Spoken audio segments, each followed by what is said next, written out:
Well, welcome today to this Authors of Google talk with John Medina, who is returning. He was here in 2008, where he talked about his book, Brain Rules, which is not this one. Welcome also to all the VC locations. We have 7 different locations VCing in today.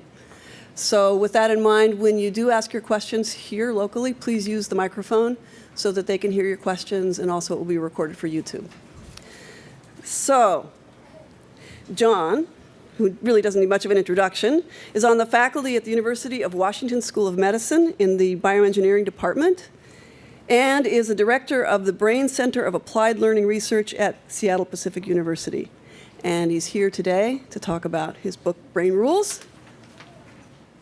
For the babies. Okay. Welcome, John.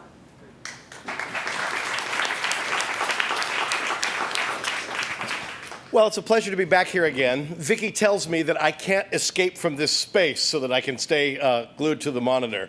If you've heard me speak before, you know I have a near Pentecostal style of teaching, so that will be very difficult to do. But Vicki, if I do wander from a second, just raise your hand and say, Medina, will you get back in front of the camera?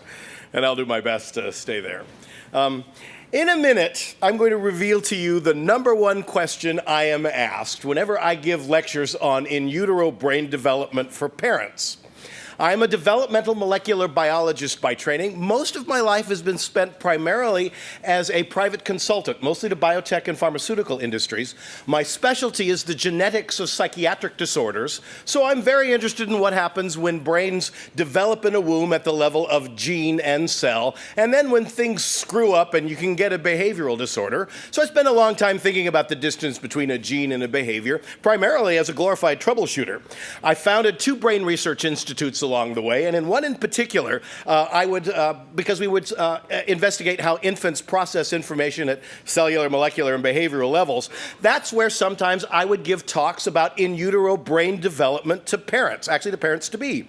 This book comes from a mistake I would make whenever I would introduce those audiences and talk to them about brain development, because I'd always start out, you guys, by saying something like, behold, the differential gene transcription in the developing rhombencephalon. Take a look at neuronal growth cone migration, and here are some cells and tasty molecules. And I would watch my audiences just kind of fade away from me, and I could see a strong distance beginning to come, and then at the very end, I could see how far I had missed my audiences simply by the questions I would be asked by these parents, primarily parents-to-be, they had just found out they were pregnant, at the end of the talk. Quite literally, I would get the same 5 questions over and over again. Questions like, so, how do I get my kid into Harvard? Well, there's nothing wrong with Stanford or Berkeley, and there's nothing wrong with the University of Washington, so I think what they're really asking is, how is it I get my kid to survive a tough intellectual environment given a knowledge-based economy? I would get questions like, does my kid have an active mental life in the womb? How do I make a happy child? What is having a baby going to do with my primary relationship, primarily a marriage? What's having a baby going to do to my marriage? And the heartbreaker question of all, almost always delivered by a grandmother who'd gotten custodial authority over her grandchild because the daughter was a crack addict. Dr. Medina, how do I make a moral child?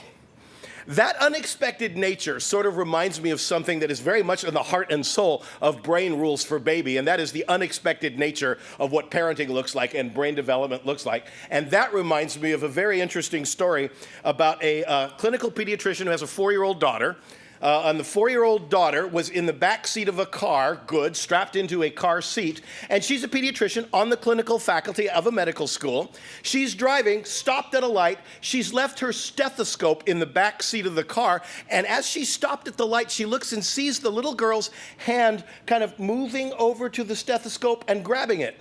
And the mother is going, oh, be still, my beating heart. We're going to have another pediatrician in the household. And she sees the little girl actually grab the stethoscope and put it between her ears just like she should. And now the mom is going, oh, we're only 12 years and an MCAT away from having a real live physician in the household. And she gets quickly disabused of the attitude when the little girl grabs the bell of the stethoscope, puts it to her lips and shouts, welcome to McDonald's.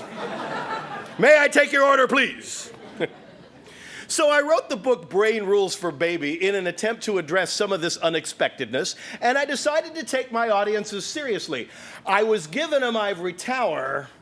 They were asking for ivory soap. So the ivory soap questions look like this, and it produces the organization of the book. There's an introduction, pregnancy considerations, relationship considerations, smart, happy, moral. And the questions that the book is organized around follow the same types of questions I always got whenever I saw that my audiences really weren't interested in the rhombencephalon. So number one, does my baby have an active mental life in the womb? How will bringing this infant home affect my marriage? How do I get my kid into Harvard? How do I raise a happy child? How do I raise a moral child? And the number one question I get whenever it is that I am talking with audiences, particularly college-educated audiences, and particularly technical, sophisticated audiences with lots of advanced degrees in the room, is that guy. How do I get my kid into Harvard? How do I create an intellectual environment at home that will allow them to be intellectually successful later on in life? And so I'm going to talk about that for the next 45, 50 minutes or so. And I'm going to divide this lecture into an introduction and 3 parts in order to be able to talk to you about it. So I will introduce the grump factor. And in part 1, we'll talk about the fact that babies are active learners. Part 2, what to do before your child comes into the world. And then in part 3, what to do before your child comes into a school. We will emphasize an example in imitation. Then we'll look at the relational ecology of the home, and then finally we'll end it out with effort versus IQ. Let's start with an introduction to the grump factor. Hopefully I'm a nice guy. I'm a pretty grumpy scientist. I don't have a lot of tolerance for uncontrollable variables. And the first thing I'm going to say might sound surprising to you. From the cognitive neurosciences is probably the best academic unit for talking about parenting and brain science. But if you've heard me talk before, you already know what I'm going to say. I don't think brain science has anything to say to how we should raise our children. Any more than it had in the first book, Brain Rules, anything about what we can say about how to educate our kids or how to create a great business around it. There are 3 reasons for this skepticism, and some of those will sound familiar to you too. Reason number 1 has to do with ignorance. We don't know very much about how the brain works, regardless of what you may have heard. We do not know how you know how to pick up a glass of water and drink it. We don't know how it is that you can sign your name. We don't know why it takes 2 years for a child to decide whether they're going to be right-handed or left-handed. We don't know squat about how the brain processes information. We don't know most of the basics. Number 2, individuality. This has to do with a previous brain rule in Brain Rules, the book.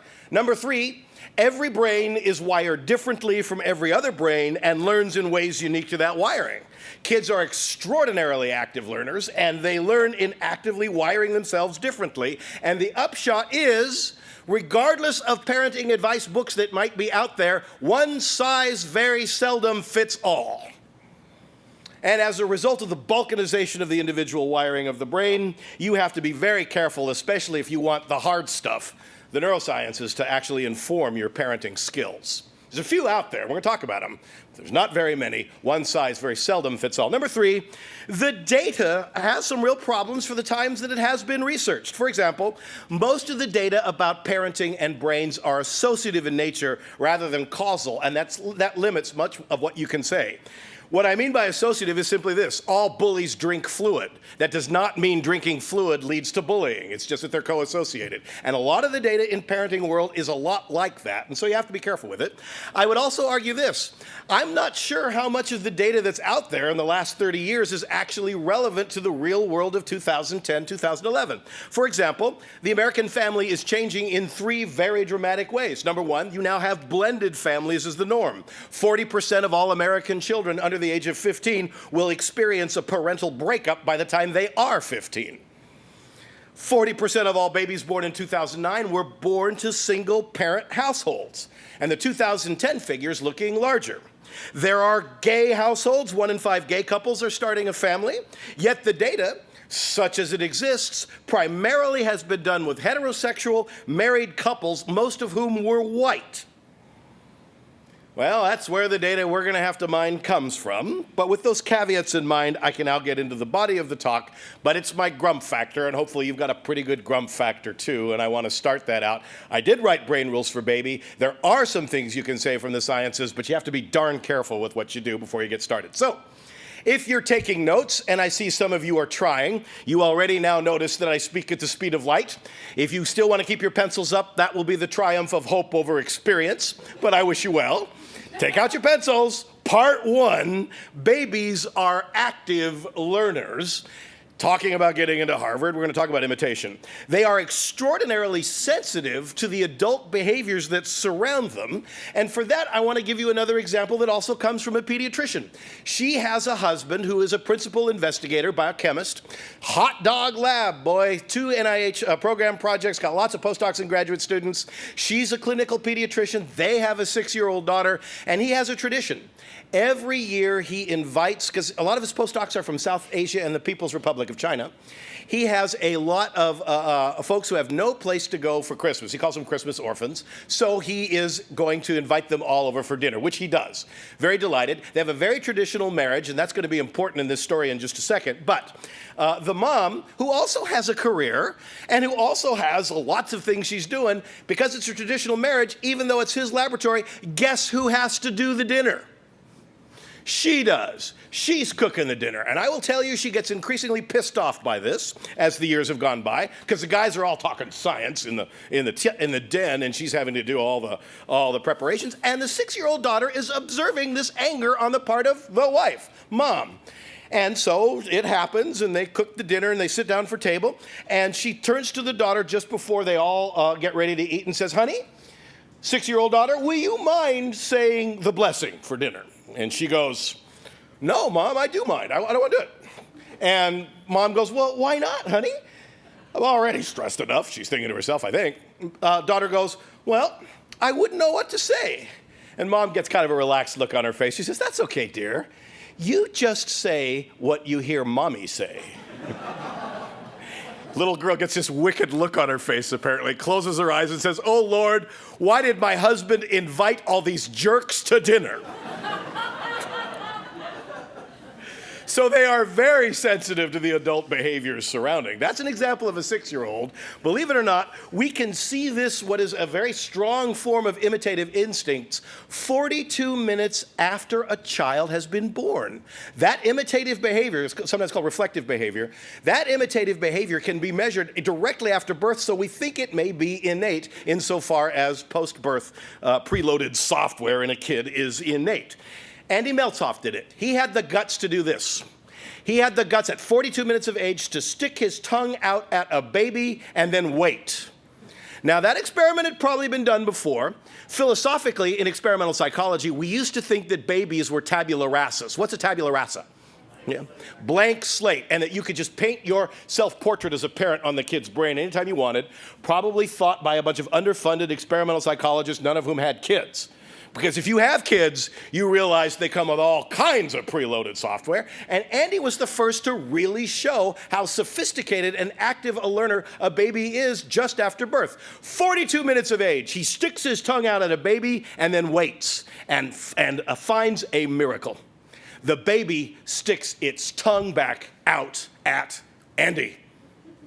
Now that's amazing. Why is that amazing? Has the baby ever seen a tongue before? No. Has it ever seen its tongue before? No. Has it ever seen your tongue or Andy's tongue before? The answer is no. What's it seen for the last 9 months? A pink gauze watery environment that was increasingly uncomfortable and it wanted to leave.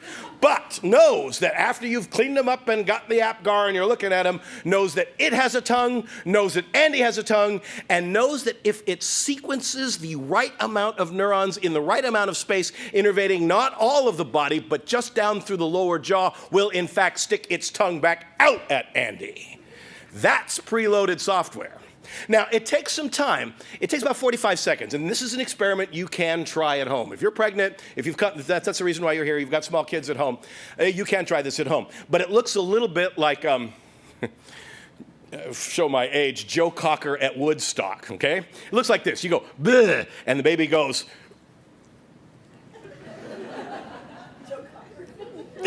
sticks his tongue back out. Okay? So you have to wait. You actually had to have a videotape to be getting it going. Once we understood that, you can actually watch this imitative experience begin to develop over time, and you realize how unbelievably sensitive that jerks to dinner story actually is. Kids are doing a tremendous amount of imitation, and they are imitating you. parent. They've got you in their gun sights. And that's where parenting begins to take on a very interesting complexion, simply because babies are such active sponges. Let me give you 2 examples of this active sponge business. It's extraordinary to actually watch. I'd advise you, if you've not gone on this, if you are pregnant or thinking about having children, get on trueconfessions.com, T-R-U-U confessions.com. It will give you a very interesting, active slice of American parenting. It's essentially an online diary you post anonymously, and you can just share your impressions. I've got 2 impressions to share with you about, I think one is a 2-year-old and the other is they're both 24 months old, to show you how actively these kids are already mapping, how sophisticated and developed this tongue sticking out has actually gotten. Watch this. My 2-year-old daughter was so cute today. My husband was watching football, and when his team made a touchdown, he got all excited and pretended to headbutt me, except I didn't expect it and moved, so he ended up doing it for real. It hurt. While my husband was apologizing profusely, my daughter brought me her special blanket she never lets go of and her pacifier and shoved the pacifier into my mouth and made me lie down on her blanket to make me feel better, LOL. Another example. I have got to learn not to be so crude when I get home. I was complaining to Shelley on the phone after work how much of a pain in the butt my boss is. A few minutes later, I smelled diaper rash cream, then felt someone trying to lift up my skirt. My dear 2-year-old daughter had opened a tube of Desitin and was trying to smear it on my backside. I said, "What in the world are you doing?" She said, "Nothing, Mommy. It's for the pain in your butt." I love this girl so much, I've got to squeeze her till she burst. There. Unbelievable behavioral mappers are infants. You can see it at 42 minutes of age. You can see it at 24 months of age. You can see it at 72 months of age. They are unbelievably sensitive to their environment. And it is that kernel of an idea that I want to explore to you for some of the things we can do. If you really are interested in getting your kid into Harvard, you will have to take into account this sensitivity very, very much. And for that, I'm getting into part 2 of our discussion, what to do before your child comes into the world, the relational ecology of the home. I have 3 pieces of unexpected news. That's a euphemism for bad news, by the way. I have 3 pieces of bad news for you expectant parents and 1 piece of really good news. And I want to explore it all with you. We're going to be talking about what to do before your child comes into the world. You found out you were pregnant. What's going to happen to your marriage? What's going to happen to you when the pregnancy comes? And it's fine. Okay, number 1 piece of bad news. Marital conflict increases in the transition to parenthood. I suggest you get ready for it. By the time the kid is 6 months of age, it either increases 2-fold or 9-fold, depending on the study. There are several. You can say that it just increases dramatically. Number 2, kids can sense the increase even as infants, because of that sensitivity we were talking about, and will rewire their nervous systems in response. Number 3, this rewiring can interfere with their academic performance later in life. So there's 3 pieces of bad news, or unexpected news. Now for the piece of good news. The effect does not have to be permanent. In fact, there are data that suggest that it's actually not the amount of marital conflict, the amount of fighting between partners that actually rewires a kid's nervous system. It's the loss of the ability for the child to see resolving behavior. Do you understand? You can actually fight all you want, but if you don't resolve in front of your kids in a fashion that they can actually see that everything is going to be all right, and you now have an asymmetric perception of the emotional ecology of the home, you will rewire that kid's nervous system in a way that does not aid and abet their progress into Harvard. So the whole idea is, don't have that asymmetry. So many couples will, sometimes fights are like that. You start like a rock on a hill and they just kind of roll down and the kid is there and you don't mean to, but you end up fighting. And it's 12 midnight before the resolution finally occurs and you go to your spouse and you say, "Honey, I'm so sorry. I didn't mean to do that." And you resolve and your relationship's going to be intact, which is fine, but the kid never sees it. And it's that asymmetry that is the killer. So there's good news. You don't have to have this. But to unpack everything I just said, let's take a look at this, and then we will discuss in some detail that important idea, okay? Number one, marital conflict increases in the transition to parenthood. It does. Kids can sense the increase even as infants and rewire their nervous systems in response. And number three, this rewiring can interfere with their academic performance later in life. And the turquoise says this effect does not have to be permanent. So let's get into it. What does this do to the kid, and what kinds of conflict is available? Let's take a look first at distressed rates. Here's a tasty reference for you. Alrighty, what we're going to take a look at in the transition to parenthood, a stable relationship. Here's the birth of the baby. Here is the hostility index. It goes way, way up. Yep, by the time the baby is born. Marital satisfaction, way, way down. Folks, that's relative instability. But we had no idea how unstable things can be. It plummets anywhere from 67% to 90%, depending upon the study that you're reading. I'm a conservative scientist, so we'll go with the 67. But that does mean that 2/3 of all couples are having some problems by the time their one and only has landed on the planet. In such fashion, you can actually measure it, these things through SPAF tests and a variety of hostility indices that we can measure in the laboratory. Let's take a look at a non-distressed couple. Let's take a look at a distressed couple in therapy trying to save their relationship. And then let's take a look at the hostility index of a couple who has their first child and the child is now 1 year old. What do you see in terms of an HI? Well, this is what you see. There's your non-distressed couple. There's your distressed couple in trouble. And here's a non-distressed couple who's had their first child. Wow.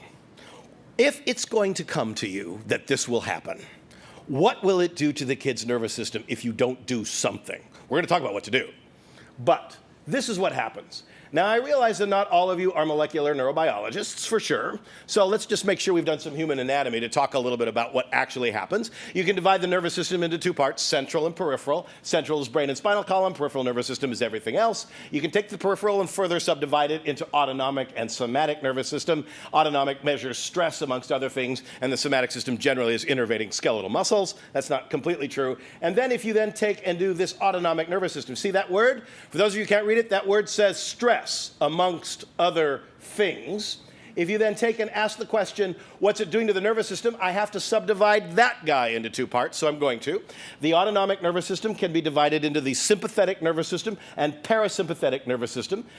On average, the sympathetic nervous system stimulates many stress responses. The parasympathetic nervous system tells the sympathetic nervous system to shut up. All right? So it's going to try and regulate it.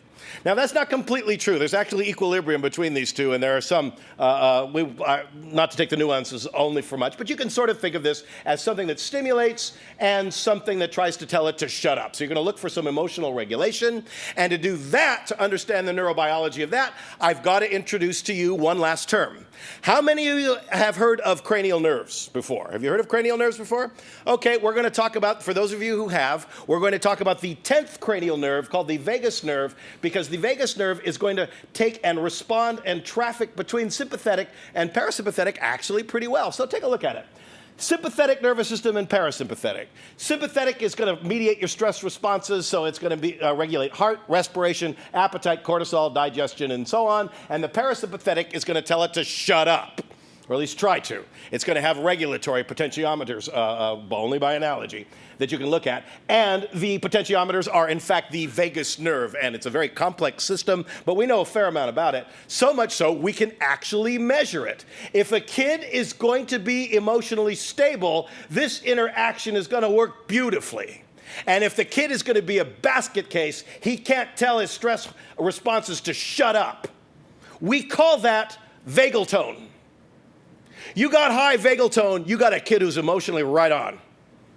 You got low vagal tone, you got a kid who does not regulate their emotional responses very well. And I'm here to tell you that if you have lots of asymmetric combat in your household, you will create kids with lower vagal tone, statistically. In fact, the whole thing looks like this, and I'll give you a reference for it. Okay, here's our 10th cranial nerve. And what we're going to be looking at, whoopsie, sorry, it's this guy right here. There we go. Alrighty, there's our reference. What unresolved marital conflict does to a child's nervous system. Alrighty, If you have unresolved marital conflict, there's a greater incidence of pediatric depression and anxiety disorders, greater prevalence of antisocial behavior in school, poorer emotional regulation, more infectious diseases. That's because you're collapsing part of the immune response. Poorer executive function, which we're going to get into. That's where it gets the poorest grades. And then you've got your vagal tone problems. You've got differences in parasympathetic, sympathetic interactions. Okay? Not so good news.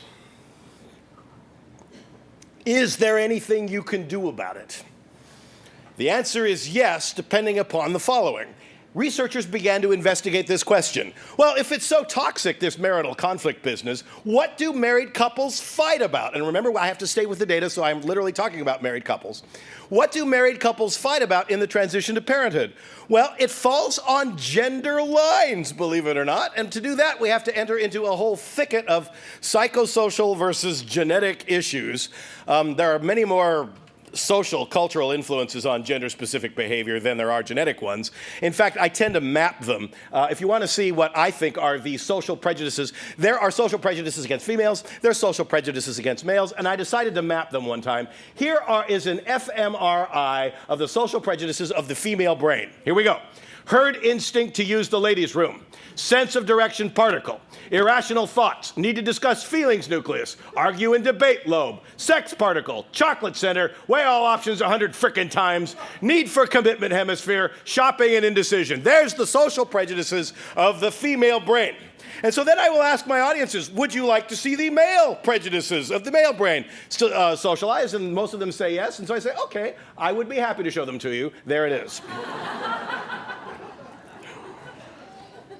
So we're going to be talking about gender line specific behaviors. I actually call them in the book the 4 grapes of wrath. These are the 4 things, they are statistical clusters of behaviors, of things we know that married couples fight about in the transition to parenthood. And here are the 4 grapes of wrath, and we're going to go through one of them. We can't go through all 4, we won't have time, but we certainly can go through one. Sleep loss, social isolation, prevalence of affective disorders, and chore inequities. Good grief. Okay, sleep loss. I haven't had a good night's sleep in 6 months. That's a very common behavior for those of you who are rookie parents finding out that you're pregnant and you're going to have a baby. Okay? Social isolation. Where did all my friends go? Why don't I have the energy to see them? Affective disorders. Sometimes I sleep in my car alone. Affective disorders are things like anxiety and depressive disorders. Depression skyrockets in many, both men and women, actually, with the birth of a baby. And then finally, chore inequities. My husband doesn't want to help me with the house or the baby. He just plays World of Warcraft all day. All right? So with these in mind, I'm going to talk about not all of these, but I'm going to talk about one of them because it suggests something very practical to do, and here's a reference for you. If you are having a baby and you're in the transition to parenthood, we're going to talk about chore inequities to show that we have a very specific gender bias. The percent of all household chores, dishes, dirt, diapers, minor household repairs, car issues, food acquisition, preparation, whether mom is working in the house or not, 1978 statistic and 2008 statistic. If you are a male, fasten your seatbelts. All right? Let's take a look at chore disparities. 1978 versus 2008. In 1978, it's a 15 to 85 split with mom doing it, even if she's working, oddly enough. And in 2008, especially if she's working, it's gone up, it's a little better, but no one's going to call this even. It's a 30-70 split. And if you look particularly, I think one of the most damning of the statistics is this. Having a husband around actually creates an extra 7 hours of work per week for women, and a wife saves her husband about 1 hour of work per week. It's nice that it's improving. Nobody's going to call that equal. And if we can hear from our friends once again from trueconfessions.com, we get the following. If my husband tells me one more time that he needs to rest because he, quote, worked all day, I will throw all of his clothes on the front lawn, kick his car into neutral, and watch it roll away, and I'll sell all of his precious sports stuff on eBay for $1, and then I'll kill him. He seriously doesn't get it. Yeah, he worked all day, but he worked with English-speaking, potty-trained adults. He didn't have to change their diapers, give them naps, and clean their lunch from the wall. He didn't have to count to 10 to calm himself. He didn't have to watch Barney 30,324,000 frickin' times. And he didn't have to pop his boob out 6 times a day to feed a hungry baby. And I know he didn't have peanut butter and jelly crust for lunch. If you are going to have a baby and that is a part of your household, and statistically in the United States it is, I have a suggestion for you. Besides learning how to resolve in front of your children, make 2 lists before the baby comes. List A, everything wife does in the house. List B, everything husband does in the house. If those are unequal, you change your behavior and make it equal before they come. And it's the oddest thing to say that that's one of the biggest sources of marital conflict that exist in the transition to parenthood. And if you can rewire a kid's nervous system based on the amount of unresolved conflict that's there, you come to an astonishing and odd conclusion. You want to get your kid into Harvard? Guys, learn how to clean the toilet.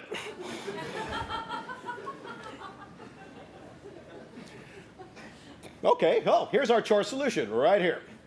Okay, here's our 2 lists. Here's your household or your apartment or your dwelling place, your domicile. List A, all the chores the wife does. List B, all the chores the husband does. And that says if list A does not equal B, then equalize it before the baby comes. All right, that's what cognitive neurosciences has to say. Not exactly a Fourier transform off a 4 Tesla fMRI, is it? Part 3. What to do before your child comes into a school. And the subtitles you might remember is effort versus IQ. All right, effort versus IQ. This is what you do before the kid is pregnant. Learn how to fight friendly and learn how to clean up around the house. But what do you do just before the kid goes in the school system? The book really does transit between 0 and 5 years of age, and so I would like to talk a little bit about that.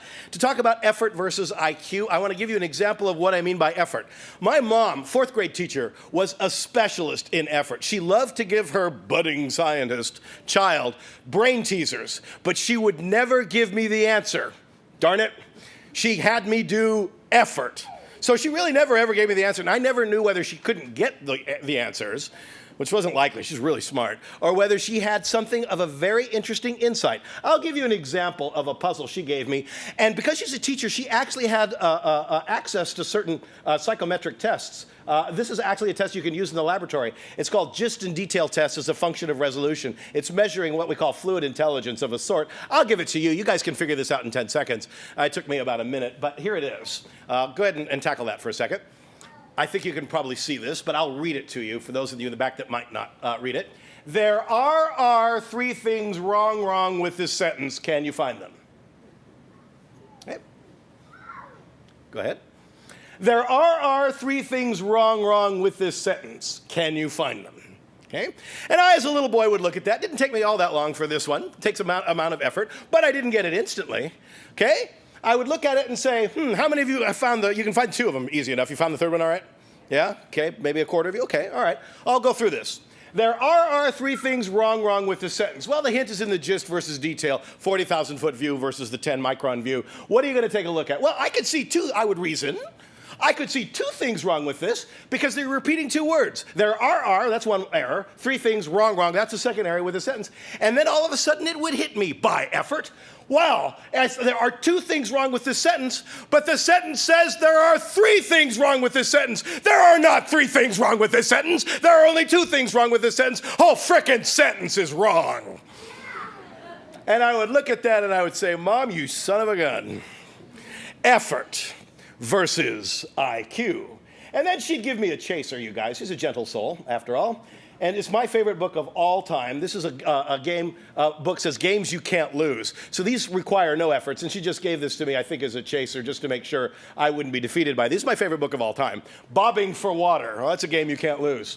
Can you help Fred find the pizza? That's a game you can't lose. And my favorite, because it's so darn existential, Connect the Dot. So, we've got effort versus IQ to talk about. And to talk about what to do before your kid enters the school in such fashion that if Harvard is your option, or better to say, an intellectually robust environment is, we have to turn to, of all people, somebody who is, where is Stanford, please, from here?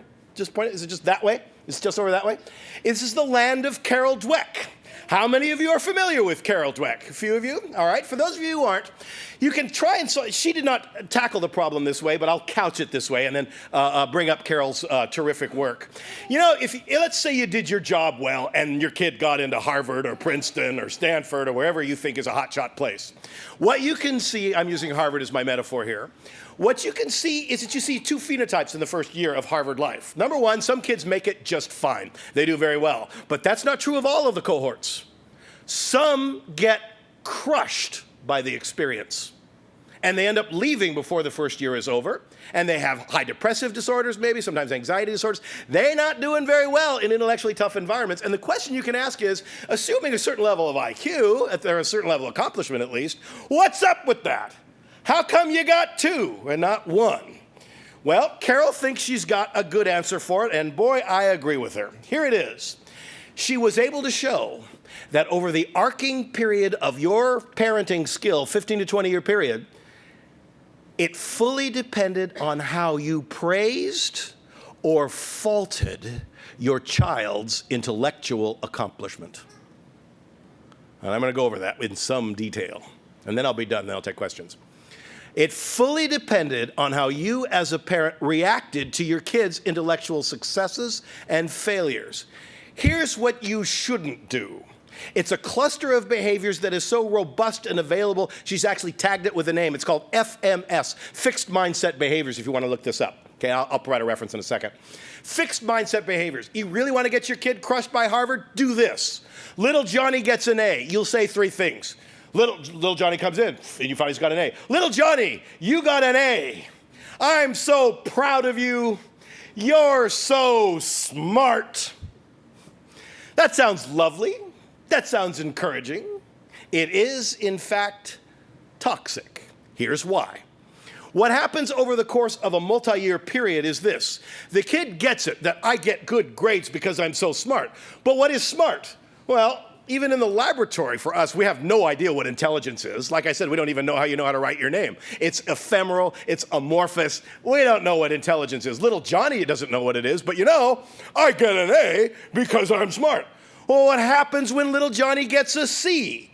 If I got an A because I am so smart, I got a C because I am stupid. Yeah. And over the course of years, you see an extraordinary reaction in households where kids are constantly being fed fixed mindset behaviors, which is what she calls them, FMS. They get an astonishing lack of tenacity. They wilt in the face of challenging problems. They don't do very well at all because they can't control it. Well, I got an A because I'm smart, but you know, sometimes I get these C's, and I don't know why I get these C's. I must be really stupid. I think I'm going to go away and hide. In my experience, this is not Carol's work. This is just John Medina's comment on it. I have seen many fixed mindset households over the years since Carol's published this, and you know what I see? I see a lot of parents treat their kids as if they were merit badges. Do you know what I mean by merit badge? Whereby their intellectual success is a direct reflection on you. They're not even in the picture. Kid doesn't even matter. It's just a reflection of who you are. And parents in those households track their kids' GPAs like they watch their stock portfolios. And watch what happens when they do. In the fixed mindset household, we know what they do. Here is an initial reaction to a hard problem, reaction to failure, and the depth of their understanding or lack thereof understanding. Excuse me a second while I go to standard view for a second. There we go. Fixed mindset behaviors. Right here. They panic in reaction to a hard problem. In their reaction to failure, they see errors as personal failings. Well, of course, they were told they are smart or were dumb.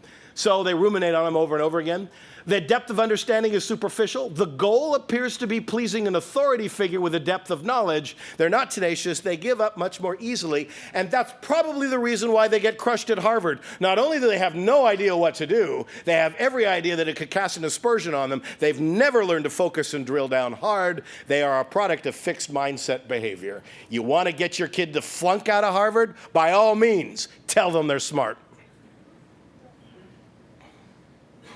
Now, there is good news here. You'll notice I got a little yellow up there with that reference. It says GMS, growth mindset behaviors. Carol was also able to show something else, that investigating the type of kids who did make it very well in intellectually challenging environments and did really well had parents that constantly deployed over a multi-year period growth mindset behaviors. And these growth mindset behaviors ended up being pretty good. This is what you should do if you want to get your kid to survive an intellectually challenging environment. It's the dangest thing. I'll give you the example of kids growing up in what I'll call the secret sauce of Harvard. Okay? Growth mindset behavior. Little Johnny gets an A. Little Johnny, you got an A. I'm so proud of you. You must have studied really hard.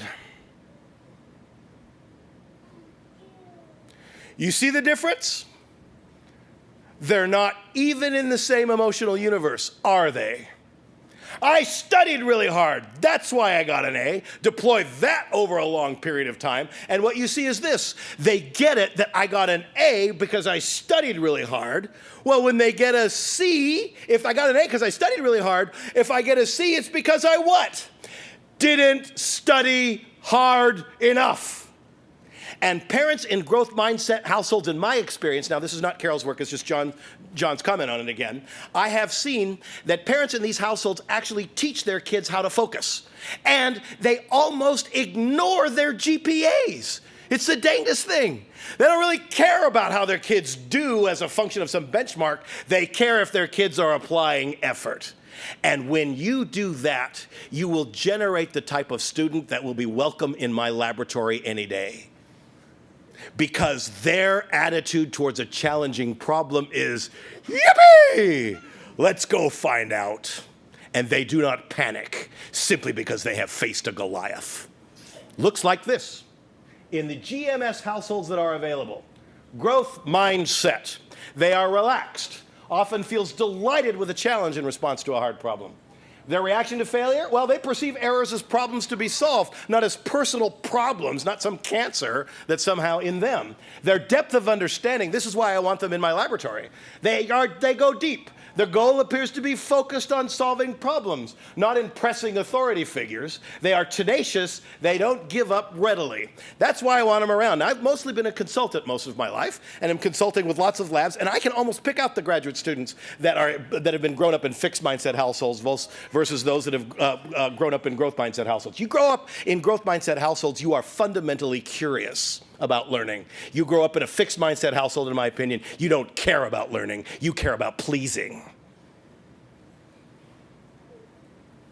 All of a sudden, we not only have things in the cognitive neurosciences to say about cleaning the toilet and fighting fair in front of kids, but in what to do if you really want them to survive in the coming economies in the next decades. You don't tell them they're smart, you guys. You tell them they work hard. Now, I'm closing. I'll take some questions. I'm no parenting expert. I'm a brain jock, a consultant. I probably can't take individual questions about your child, so it's my way of abdicating in anything I can't figure out. I consider parenting to be an amateur sport. Let me read to you the last page of the book, and then I'm going to take some questions. And apparently you'll need to go to the microphones for that. Okay, here it is.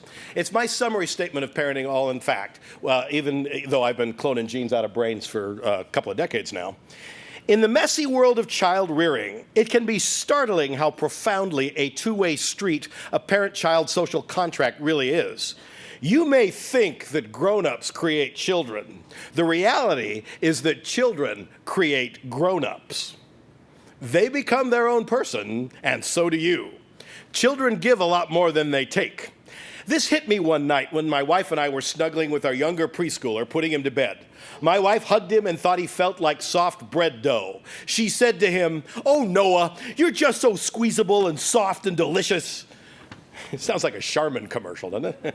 "Oh, Noah, you're just so squeezable and soft and delicious. I could almost take a bite out of you. You're so yummy." Noah responded, "I know, Mommy. I've really got to lower my carbs." We laughed till we cried. Seeing his personality blossom was such a gift. This is the message I would like to leave with you as I close. Now, this is at the back of the book, but I think it's relevant here too. As a parent, you may feel sometimes that all children do is take from you, but it's just a form of giving in disguise. Kids present you with an ear infection, but what they are really giving you is patience. They present you with a tantrum, but they are really giving you the exquisite experience, challenging experience, hardest experience in the world of witnessing a developing personality. In the twinkling of an eye, you realize the great privilege it is to be the temporary steward of another life.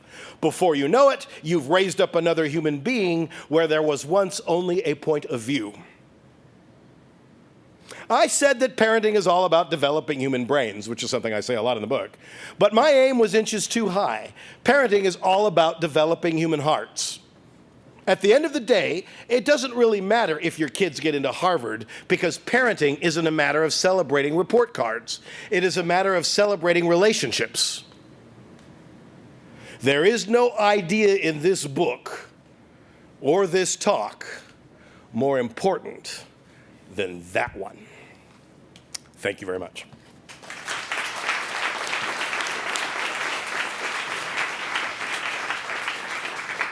Okay, I'll take questions. Oh, sorry, Vicki. I'll take questions and comments till 2, and then you guys are out of here at 2 o'clock. So you may need to use the microphone. So if there are any questions or comments I can take, fire away.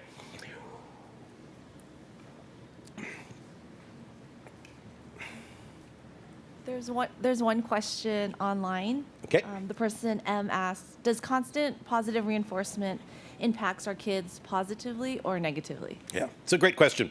The question is about constant reinforcement, positive reinforcement.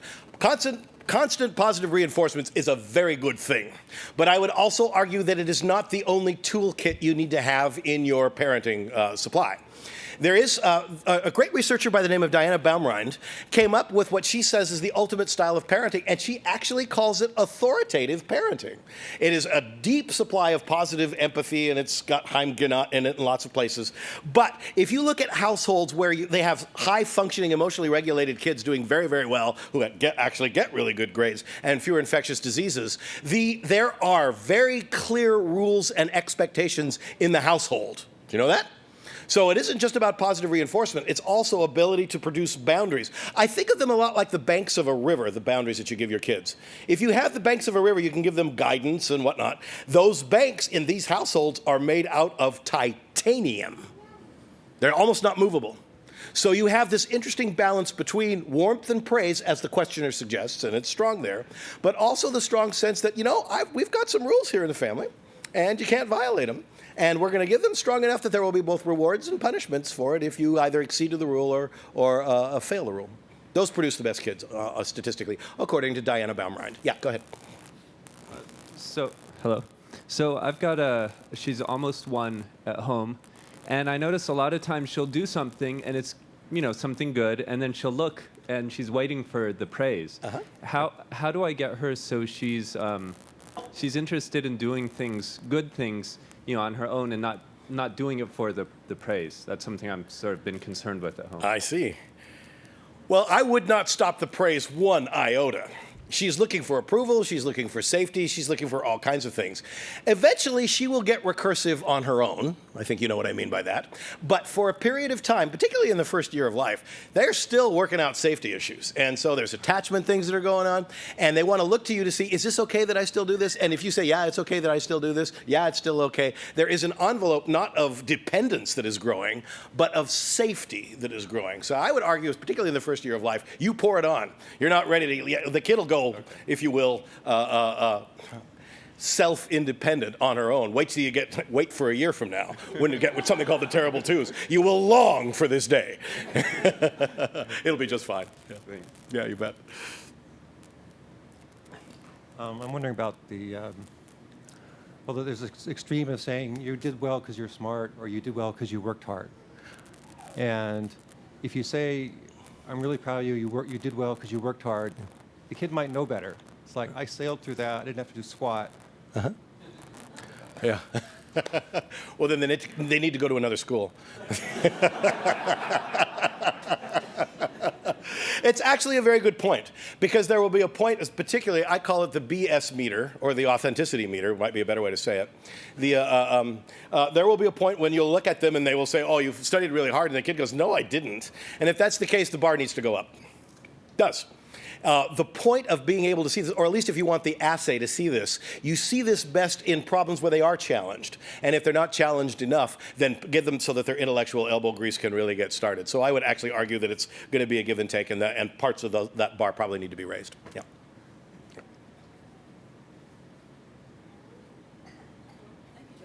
All right, folks. Have a great day. See you later.